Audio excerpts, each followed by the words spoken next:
जमाना कदीम में किसी रियासत पर एक बादशाह हुकूमत करता था। वो बादशाह एक अच्छा और नेक दिल इंसान था, लेकिन ज्यादा अक्लमंद न था। इसीलिए उसे हमेशा होशियार और समझदार लोगों की तलाश रहती थी, ताकि उसकी रियाया बेहतर हो और मुल्क तरक्की करके दुश्मनों को अपना गुलाम बना सके। बादशाह की अपनी मौजूदा रियाया भी उसे कुछ खास कारामद महसूस न होती थी। वो लोग सिर्फ मशवरे देते थे और उसके बदले तनख्वाहें वसूल करते थे, मगर उनके मशवरों में वो तासीर न थी जो बादशाह चाहता था। ये सोच अक्सर उसे बेचैन रखती। एक दिन बादशाह ने इसी उलझन से निजात के लिए अपने दरबारियों के साथ जंगल की सैर का इरादा किया।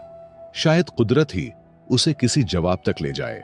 बादशाह जंगल पहुंचे और खूब सैर व तफरीह के बाद वापसी का सफर शुरू किया, तो रास्ते में उनकी नजर एक अजीब मंजर पर पड़ी। एक शख्स एक बड़े दरख्त के नीचे बैठा हुआ था और वो खुद से बातें कर रहा था, जो दूर से पागल और अजीब सा लग रहा था। ये देखकर बादशाह रुक गए। उनके दिल में ख्याल आया कि या तो ये शख्स पागल है या फिर गैर मामूली जहानत का मालिक, जो अपनी ही दुनिया में गुम रहता है। तजस्सुस के मारे बादशाह अपने दरबारियों समेत उस शख्स के करीब जा पहुंचे और उससे गुफ्तगू शुरू कर दी। वो शख्स बज़ाहिर आधा पागल लगता था, लेकिन उसकी बातों में एक अजीब कशिश थी।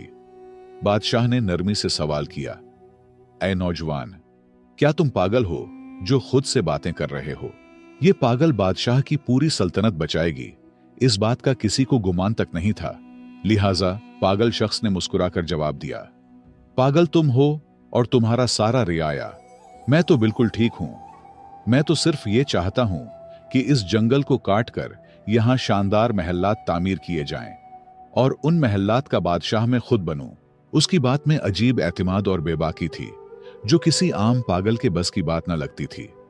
बादशाह और दरबारी उसके जवाब पर हैरान रह गए, क्योंकि ऐसे जुमले या तो किसी दीवाने के होते हैं या फिर किसी ऐसे शख्स के जो दलेर और गैर मामूली जहानत का मालिक हो। बादशाह कुछ देर तक खामोशी से उसे देखता रहा, फिर दरबारियों से उस शख्स के बारे में मशवरा किया, तो उनके अंदर छिपे लालच ने फौरन सर उठा लिया। वो आपस में चुपके चुपके बातें करने लगे।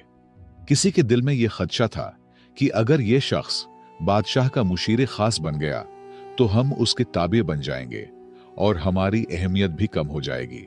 धीमे से एक दरबारी ने कहा, यह खतरा है, कहीं ऐसा ना हो कि यह हम सब पर हावी हो जाए।